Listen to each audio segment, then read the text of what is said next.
Julie and I had been married for 10 years. We had 2 kids, 1 boy and 1 girl. Our anniversary was fast approaching, and I hadn't planned anything.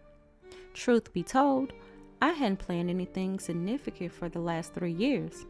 I had fallen into that funk. So, I decided to book a trip to Chicago over the weekend. She'd never been, and when I told her, she was elated. It was only going to be a weekend trip, but she was building an itinerary as if we were going to be there for a year. I let her plan the whole trip. Whatever she wanted to do, we did it. I had no input. I felt like she had never loved me more than at that moment. When we got home from the airport, I fumbled for my keys. Not only did I have problems getting the keys out of my pocket, but I struggled to insert it into the keyhole. Julie grabbed the keys from me and opened the front door. "Damn, Dan!" laughing as she walked into the house. I was having similar issues in all areas of life. Simple tasks became extremely difficult. I couldn't keep my balance and was prone to accidents. My legs and arms felt useless, dead, weak beyond use, becoming vestigial. It progressed over the following year, so much so that I finally forced myself to go to the doctor. ALS, amyotrophic lateral sclerosis. That was the diagnosis, or better known as Lou Gehrig's disease. The story of my life had instantly been reduced, abridged to only a few more chapters. "How long?" Julie asked the doctor. 2 to 5 years. Some have been known to live 10 more years. As if 10 was really that much better. Not 10 good years, but 10 worsening years. 10 years of becoming immobile and lifeless. 10 slow years of dying. The car ride home was quiet. Julie was crying to herself, driving but not paying attention to the road. She was thinking about a life without me. I was thinking about how best to die. A part of me considered taking my own life, but I wasn't quite ready to be away from my children. I had to at least put things in order for them. I always wanted to create lasting memories of who I was, that with all my faults, I was at least a good father. Time passed. A year and a half later, I couldn't walk. Confined to a wheelchair, a nurse came to visit me every week to check my vitals and bring me my medication. She taught Julie how to change the colostomy bag and some other simple tasks when the nurse wasn't available. Julie's demeanor began to change. She went from loving and patient to irritated and depressed. With each passing stage of my illness, she became more hateful. Every night, we were watching television together, me slumped in my wheelchair, and her all the way across the room in her favorite recliner. She never would wheel me close to her, but kept me as far away as possible. Her cell phone rang. "Hey, Randy, what's up?" "Okay, I can't talk. I'm here with old Deadweight." "I can't wait either." "Who was that?" I asked. "None of your business, but if you must know, someone from work. We might hang out Saturday night." Cutting her eyes towards me to see my reaction. "With Randy? A guy?" "Yep, it's no big deal. We're just friends." That friendship blossomed into something deeper. Julie was rarely home, spending all her time down at the alley bar and grill. She would come home drunk, existing in a different world than mine. She all but ignored me, except when factors of my disease became too visible to ignore. Changing the colostomy bag was of particular agitation for her. I hate changing your shit bag. If you really loved me, you would just go ahead and die, she said, slurring the last half of the sentence. I would usually ignore it and chalk it up to the alcohol. She didn't really mean it. She's just frustrated and drunk. Another year passed, and I couldn't move at all. I was confined to my hospital bed, hooked up to a system of medical machinery, clicking out the last moments of my life. Julie had moved the kids to her parents' house along with a good deal of the furniture. I never felt so alone. The only happiness I had at that time were my kids. I thought they would eventually tire of me like Julie, but they were always willing to spend time with me. I only needed a few minutes a day. I didn't want them to waste their lives sitting at the dying man's rented gravesite. Julie always put on a different face in front of the nurse. She wasn't physically abusive, but she was a mind-grinding, ego-shattering bitch. She knew what to say to aggravate me. She always did. But now she turned on her craft to its highest wave of severity, crushing my soul with her relentless pounding vitriol. Her favorite line was always a variation of, "If you love me, such and such." Insert any hateful clause. Finally, though, it did get physical. She started bringing Randy home. They always came through the front door and went straight upstairs. I could hear them upstairs doing what we used to do as a married couple. I could tell that she truly loved Randy and was so ready to be with him and done with me. At this point, I could hardly speak, but one night I had heard enough. This man in my house that I paid for with my wife acting as if I wasn't here and like he sacrificed his own time and effort for everything he was now enjoying. I started moaning and causing a racket, straining to be a nuisance. Even though it took an unimaginable amount of willpower just to do that. I heard the upstairs door slam open and a stampede of steps down the stairs. "Shut the fuck up! What is wrong with you?" I just moaned even more. And at one point, I accidentally squealed. That pissed her off for some reason. So I increased the squealing. Maybe he's in pain, Julie?" "No, he's a fucking baby." She went over to the couch and grabbed a throw pillow and smashed it in my face. She wasn't letting up. I was struggling to breathe, trapped in my own corpse, unable to defend myself.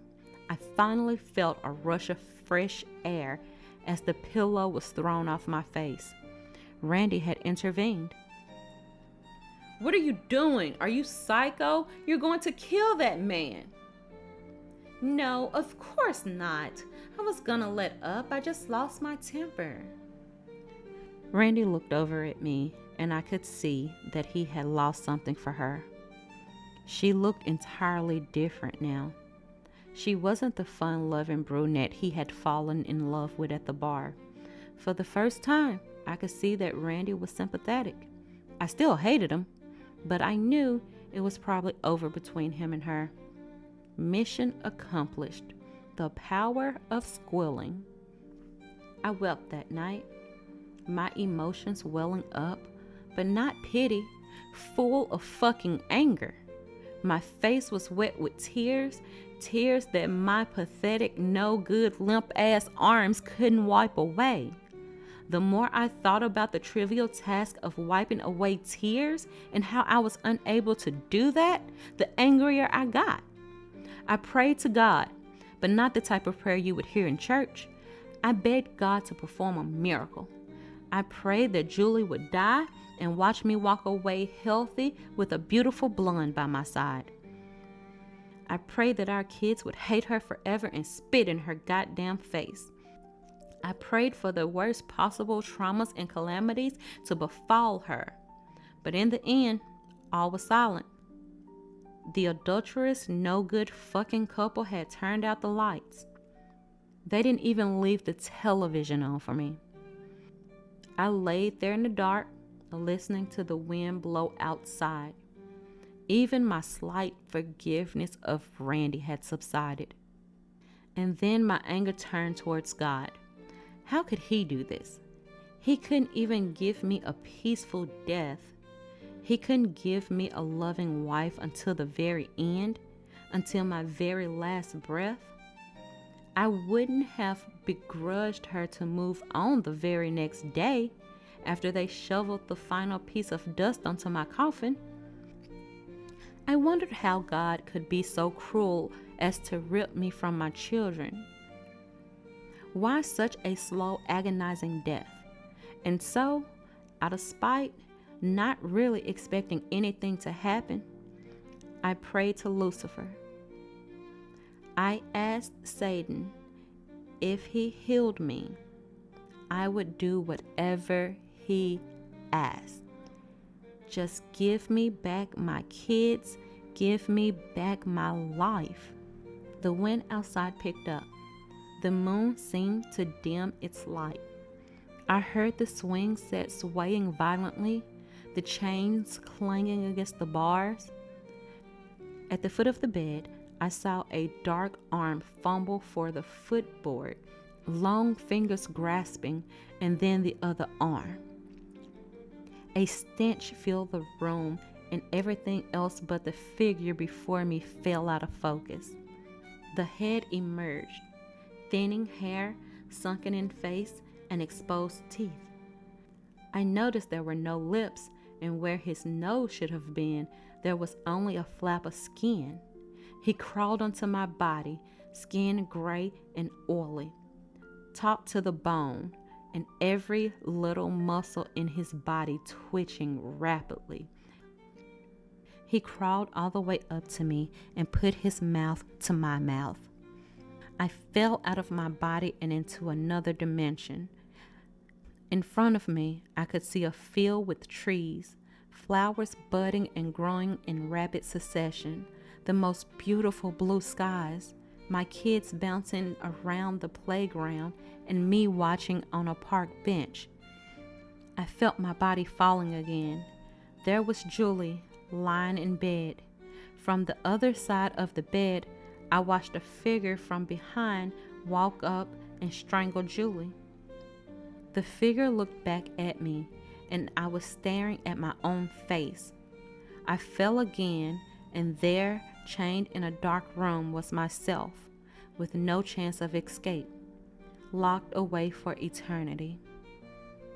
I understood the offer and its simple but terrifying details. I could have my kids and my life back if I killed Julie, but at a price. I would lose my soul. I opened my eyes, and the dark figure was sitting on top of my chest, staring at me with inquisitive white eyes, and for the first time in a long time, I uttered one coherent word. Yes. The deal was made, and the figure slowly disappeared. I instantly felt my legs, my arms, my gut, all of it. Every inch of my body was oscillating with vibrant sensation. When everything is dead and then suddenly alive, you feel it all. Immaculate nerve firing, pulsating, gyrating biological functions. The beauty of it was overwhelming, but then my thought was clouded with hate. I slowly walked upstairs. I was worried about Randy. He was bigger than me. He would have no problem beating me off of her. But I had made a deal, and I was determined to see the fear and bewilderment in her eyes when I was on top of her. Turns out I didn't have to worry about Randy. Randy was lying on his back with his eyes wide open and his intestines torn from his gut and strewn across the bed. I saw a pair of eyes watching me from the closet. I climbed on top of Julie, her eyes open wide, and there it was, the fear I so relished. It was astonishingly beautiful, yet fearful at the same time. I let go. I'm not a killer. If you love me. But I don't. And because of that, the deed was done. Of course I got away. I was missing and assumed dead, because how could a paralyzed man kill his wife and lover? However, it was all a lie. A fugitive can't spend any time with his kids. The dark charlatan tricked me. My time is limited. Now I wonder if it was worth it. I don't enjoy myself. I can't enjoy my time. I don't enjoy the freedom of moving about with having to depend on anyone else because I'm a prisoner of anonymity. All I ever think about is dying. Death is constantly on my mind. Well, not death, but what happens after death.